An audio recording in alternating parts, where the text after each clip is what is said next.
안녕하세요. 오늘 저희가 당신과 함께 아주 깊이 파고들 자료는요. 바로 비튼 부인의 비밀 노트 8편 바다의 맛, 생선과 해산물의 발췌본입니다. 자, 19세기 영국 빅토리아 시대로 시간여행을 떠나볼 준비 되셨나요? 네, 기대되네요. 이 시기가 참 흥미로운 게 증기기관차 있잖아요. 아, 네네. 산업혁명의 상징이죠. 바로 그 기술 덕분에 영국의 식탁 풍경이 정말 극적으로 변하던 때였어요. 맞아요. 이전에는 사실 상상하기 어려웠던 속도로 신선한 해산물이 해안가에서 저 멀리 내륙 도시까지 운송될 수 있게 된 거죠. 그렇죠. 그야말로 영국 전역에 식탁이 바다의 풍요로움으로 가득 찰 수 있었던 그런 시대가 열린 겁니다. 자료를 보면 정말 그런 모습이 잘 나타나 있어요. 서민들이 즐겨 먹던 값싼 청어부터 시작해서요. 귀족들의 만찬에 오르던 그런 고급 굴까지 정말 다양한 해산물이 모든 계층의 사람들에게 바다가 주는 선물처럼 여겨졌다는 걸 알 수 있더라고요.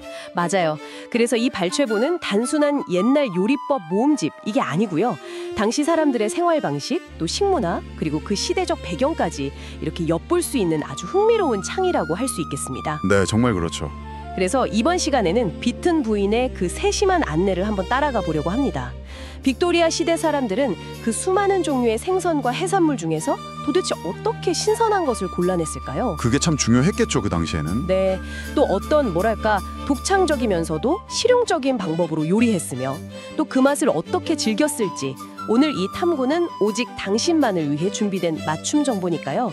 함께 흥미로운 지점들을 발견해 나가면 좋겠습니다. 좋습니다. 자, 그럼 당시에 활기 넘치면서도 조금은 혼란스러웠을지도 모를 그런 어시장으로 함께 들어가 볼까요? 네, 가보시죠. 비튼 부인이 수많은 생선 요리법을 소개하기에 앞서서요. 가장 중요하게 거의 서두에 강조했던 것이 있다고 하는데요. 아, 네.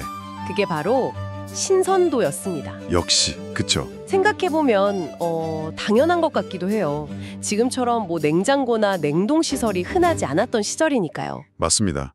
신선하지 않은 해산물을 먹는다는 건 단순히 맛의 문제를 넘어서서 건강, 심지어는 생명과 직결된 문제였을 테니까요. 네, 바로 그 점이죠. 그래서 그 중요성을 비튼 부인도 명확히 인지하고 있었기에 아주 구체적이고 실용적인 기준을 제시하고 있습니다.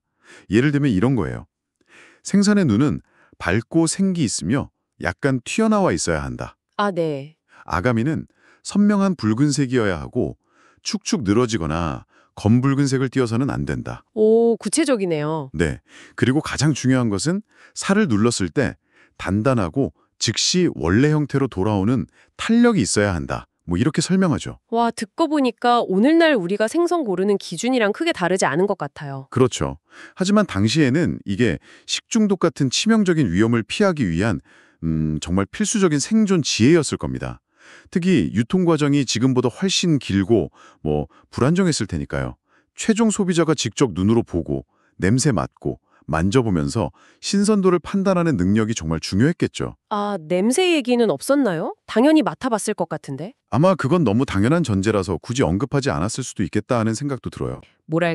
가족의 건강을 지키는 주부의 중요한 책임감 같은 거, 그런 게 느껴집니다. 네, 맞아요. 그런 엄격한 기준으로 골랐을 그 신선한 생선들, 당시 영국인들이 주로 어떤 종류를 즐겨 먹었을까요? 자료에서 몇 가지 인기 있었던 생선들을 언급하고 있던데요. 네, 자료에 따르면요. 대구, 코드, 그리고 연어, 세먼, 청어, 헤링, 고등어, 매크로 이런 것들이 아주 대중적인 생선이었습니다. 아, 대구요? 대구는 지금도 피시앤칩스 때문에 유명하잖아요. 맞아요. 특히 대구는 오늘날 영국의 대표 음식인 피시앤칩스의 주 재료로 유명하지만 당시에도 그 활용도가 매우 높았습니다. 비튼 부인은 대구를 기름에 바삭하게 튀기는 방법뿐만 아니라 버터를 발라서 오븐에 굽거나 아니면 우유나 육수에 넣어서 부드럽게 찌른 등 아주 다양한 조리법을 소개하고 있어요. 오, 튀기는 것 말고도 많았군요. 네, 이건 대구가 비교적 저렴하면서도 살이 많아서 여러 방식으로 조리하기 좋았고 또 다양한 계층에서 소비되었다는 걸 보여주는 거죠. 값이 싸면서도 영양가가 높아서 서민들에게는 중요한 단백질 공급원이기도 했고요. 이야, 대구가 그렇게 다용도로 활용되었다니 흥미롭네요. 저도 피시앤칩스 이미지 때문에 그냥 튀김 요리만 생각하기 쉬운데 말이죠. 그렇죠. 그럼 연어는 좀 달랐겠네요. 위상이. 아, 맞습니다. 연어는 대구보다는 훨씬 고급 생선으로 취급되었습니다. 비튼 부인이 소개하는 연어 요리 중에 하나가 특히 인상적인데요. 연어를 통째로 푹 삶거나 찐 뒤에요. 차갑게 식혀서 내는 방식이에요. 통째로요? 차갑게요? 네. 여기에 당시 유행했던 오이 소스나 아니면 그 홀란다이즈 소스라고 아시죠? 아, 그 버터랑 노른자 들어가는 프랑스 소스? 네, 맞아요. 버터, 달걀 노른자, 레몬즙으로 만드는 고소하고 부드러운 소스죠. 그걸 곁들여 먹었다고 해요. 와. 이게 여름철이나 특별한 날에 만찬에 어울리는 상당히 세련되고 정성이 많이 들어가는 그런 요리 방식이죠. 그렇겠네요. 당시 상류층의 식문화가 우리가 그냥 막연히 생각하는 것보다 훨씬 더 정교했다는 것을 보여주는 그런 예시입니다. 통 연어를 차갑게 식혀서 홀란다이즈 소스랑 같이 먹는다니 확실히 뭔가 품격이 느껴지는 그런 요리네요. 그렇죠. 근데 좀 의외였던 게 비튼 부인이 생선 요리가 육류 요리보다 다루기가 훨씬 까다롭고 섬세한 기술을 요구한다고 봤다는 점이었어요. 아, 그 부분. 네. 왠지 생선이 더 빨리 익고 간단할 것 같은데 뭐 특별한 이유가 있었을까요? 그 이유는 생선살의 특성 때문입니다. 생선 근육은 육류에 비해서 그 결합 조직이 훨씬 적고 섬세해서요. 열에 매우 민감해요. 아하. 조금만 오래 익혀도 살이 쉽게 퍽퍽해지고 막 부서져 버리죠. 맛과 향도 금방 날아가 버리고요. 네네. 반대로 또 너무 덜 익히면 특유의 비린내가 가시지 않고 식감도 좋지 않을 뿐더러 뭐 옛날엔 기생충 위험도 있었을 거고요. 그렇군요. 즉 완벽하게 익히는 그 골든타임이 육류보다 훨씬 짧고 예민하다고 할 수 있어요. 아, 그래서 섬세하다고 한 거군요. 네. 그래서 비튼 부위는 당시로서는 꽤 획기적일 수 있는 아주 실용적인 지침을 제시합니다. 바로 1인치 법칙이라는 건데요. 1인치 법칙이요? 네. 생선살의 가장 두꺼운 부분을 기준으로 해서요. 두께 1인치, 그러니까 약 2.5cm당 약 10분에서 12분 정도 익히라는 아주 구체적인 가이드라인이죠. 1인치에 10분? 와, 이거 정말 직관적이면서도 유용한 팁이었겠는데요. 그렇죠. 오븐 온도나 불의 세기를 정확히 조절하기 어려웠을 그 시대에 이런 경험에 기반한 법칙은 요리하는 사람들한테 정말 큰 도움이 되었을 것 같습니다. 맞아요. 약간 요리를 과학처럼 접근하려는 시도, 그렇게 보이기도 하고요. 정확히 보셨습니다. 비튼 부인의 책이 단순히 그냥 레시피 모음이 아니라 가정관리, 하우스홀드 매니지먼트 지침서로 여겨진 이유 중 하나가 바로 이런 실용적이고 체계적인 접근 방식 때문이에요. 온도계가 없던 시절에 시간과 두께라는 측정 가능한 요소를 통해서 요리의 일관성이나 성공률을 높이려고 했던 거죠. 네. 이건 당시 중산층 여성들에게 가정을 효율적으로 운영하는 지식과 기술을 전수하려 했던 비튼 부인의 목적과도 딱 맞닿아 있습니다. 그렇군요. 아, 조리 시간만큼이나 이 섬세한 생선 요리에서 중요한 게 바로 소스였겠군요. 아, 그렇죠. 소스 빼놓을 수 없죠. 생선 자체의 맛을 해치지 않으면서도 풍미를 더하고 뭐 때로는 비린맛을 잡아주는 역할도 했을 텐데요. 비튼 부인은 어떤 소스들을 추천했나요? 정말 다양한 소스들이 등장합니다. 가장 단순하면서도 기본적인 것은 그냥 녹인 버터 소스예요. 아, 버터. 네, 여기에 다진 파슬리나 레몬즙을 넣어서 상큼함을 더하기도 했고요. 좀 더 복합적인 맛을 원할 때는 그 엔초비 아시죠? 멸치 젓갈 비슷한 거? 네네, 알죠. 그걸 잘게 다져놓은 소스를 사용했습니다. 엔초비의 그 짭짤하고 깊은 감칠맛이 담백한 흰살 생선과 아주 잘 어울렸을 거예요. 오, 맛있겠는데요. 그렇죠.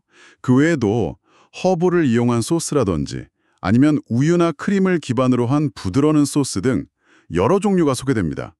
여기서 중요한 공통 원칙은 아까 말씀하신 것처럼 소스가 생선의 그 섬세한 맛을 압도하지 않도록 균형을 맞추는 것이었어요.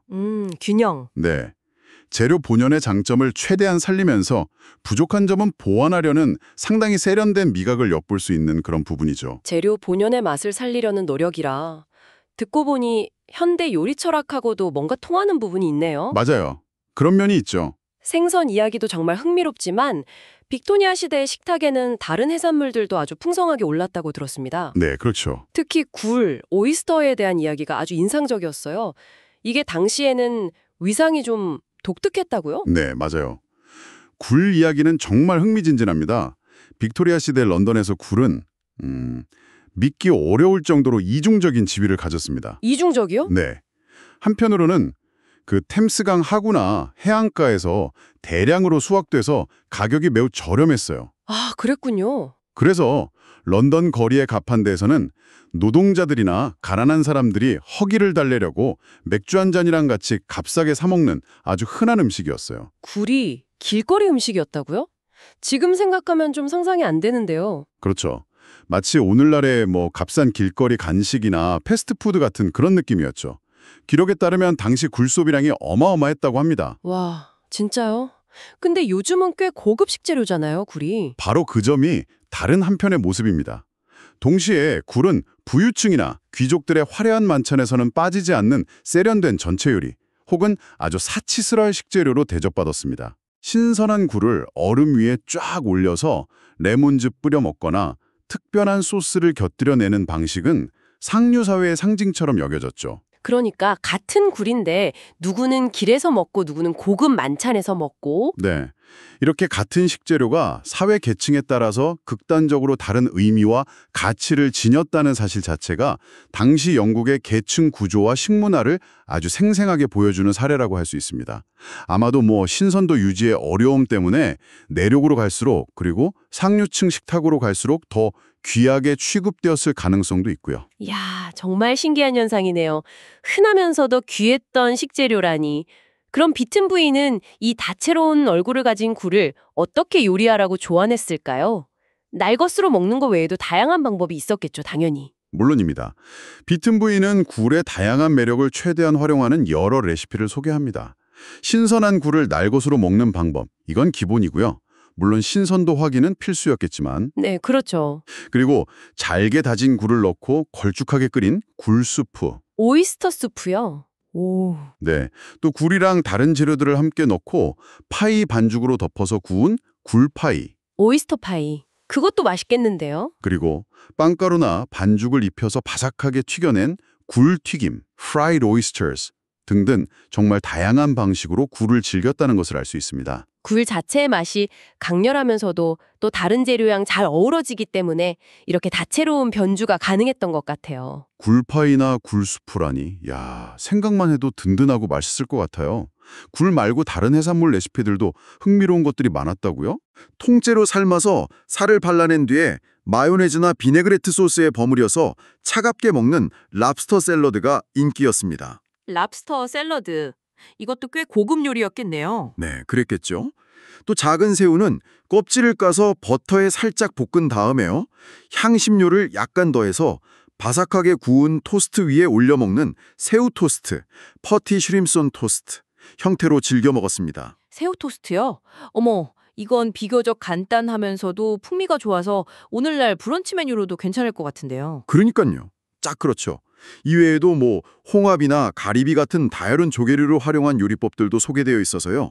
당시 영국인들이 바다가 주는 선물을 얼마나 폭넓고 창의적으로 활용했는지 짐작할 수 있습니다. 네, 오늘 비튼 부인의 비밀 노트를 통해서 빅토리아 시대의 영국인들의 식탁을 가득 채웠던 그 다채로운 바다의 맛을 함께 탐험해 보았습니다. 북해의 차가운 바다에서 건져 올린 생선이 증기기관차를 타고 런던의 북적이는 어시장을 거쳐서 가정의 주방에서 비튼 부인의 조언에 따라 섬세한 요리로 변신하는 그 과정이 눈앞에 그려지는 듯합니다. 네, 저도요. 생선 한 마리, 굴 한 접시에 담긴 당시의 어떤 유통기술의 발전, 또 신선한 재료를 알아보는 실용적인 지혜, 그리고 재료 본연의 맛을 최대한 살리려는 그 요리사들의 노력이 고스란히 느껴지는 시간이었습니다. 맞습니다. 이 자료는 단순히 옛날 사람들은 이런 걸 먹었구나 하는 사실을 나열하는 데 그치지 않아요. 자세히 들여다보면 당시 사회의 여러 단면을 읽을 수 있는 아주 중요한 창이 되어주죠. 네. 예를 들어 그 증기기관차의 등장이 식생활에 미친 혁명적인 영향이라든가 굴의 그 이중적인 지위를 통해 엿볼 수 있는 선명했던 계층 문화, 그리고 1인치 법칙 같은 조리 지침에서 보이는 어떤 가정 내에서의 과학적 사고와 효율성 추구, 이런 것들은 당시 사회상과 문화를 이해하는 중요한 열쇠가 됩니다. 그렇군요. 무엇보다 제가 강조하고 싶은 것은 신선한 재료의 가치를 알아보고 그것을 존중하면서 최상의 맛을 끌어내려는 노력, 그리고 섬세함과 정성을 요하는 조리 기술에 대한 강조는 이게 150년이 지난 지금에도 여전히 유효하고 우리가 배울 점이 많은 그런 지혜라고 생각합니다. 네. 오늘 저희가 나눈 이야기들이 지금 이 순간 당신의 식탁이나 혹은 다음번 장보기에서 작은 영감이나 즐거움을 더할 수 있다면 참 좋겠습니다. 마트 수상 코너에서 생선을 고르실 때 비튼 부인의 신선도 판별법을 한번 슬쩍 떠올려 보시거나 늘 먹던 방식 대신에 빅토리아 시대의 레시피에서 아이디어를 얻어서 해산물을 새롭게 요리해보는 건 어떨까 싶네요. 좋은 제안이네요. 마지막으로 당신에게 생각해볼 만한 질문을 하나 던져볼까 하는데요. 네, 어떤 걸까요? 오늘 우리가 함께 살펴본 빅토리아 시대의 다양한 생선 및 해산물 요리법 중에서요. 만약 당신이 타임머신을 타고 그 시대로 돌아간다면 가장 먼저 맛보고 싶은 요리는 무엇인가요? 값싸고 흔했지만 활기찼던 그 길거리의 굴, 아니면 상류층 만찬의 화려함을 맛볼 수 있는 차가운 연어 요리, 고민되는데요. 혹은 반대로요. 오늘날 우리가 편리함 속에서 혹시 잊고 있는 당시의 유용한 식생활 지혜는 없을까요? 예를 들면 제철 식재료를 적극적으로 활용하고 감사히 여기는 마음이라든지 식재료의 모든 부분을 최대한 알뜰하게 사용하는 태도 같은 것들 말입니다. 잠시 시간을 내어 곱씹어 볼 만한 흥미로운 질문이 아닐까 싶습니다. 네, 정말 그렇네요. 좋은 질문 감사합니다. 자료에 따르면 비튼 부인의 비밀 노트 다음 편에서는 다시 땅으로 시선을 돌린다고 합니다. 아, 땅으로요? 네, 고기나 생선 요리 옆에서 식탁을 더욱 풍성하고 건강하게 만들었던 채소와 샐러드에 대한 이야기가 펼쳐질 예정이라고 하네요. 지금과는 또 다른 방식으로 채소를 즐겼을 빅토리아 시대 사람들의 지혜가 궁금해집니다. 네, 채소 이야기도 흥미로울 것 같네요. 오늘 저희와 함께 빅토리아 시대 바다의 맛 속으로 깊이 빠져들어 주셔서 감사합니다. 네, 즐거운 시간이었습니다. 다음에 또 흥미로운 지식과 이야기로 당신을 찾아뵙겠습니다.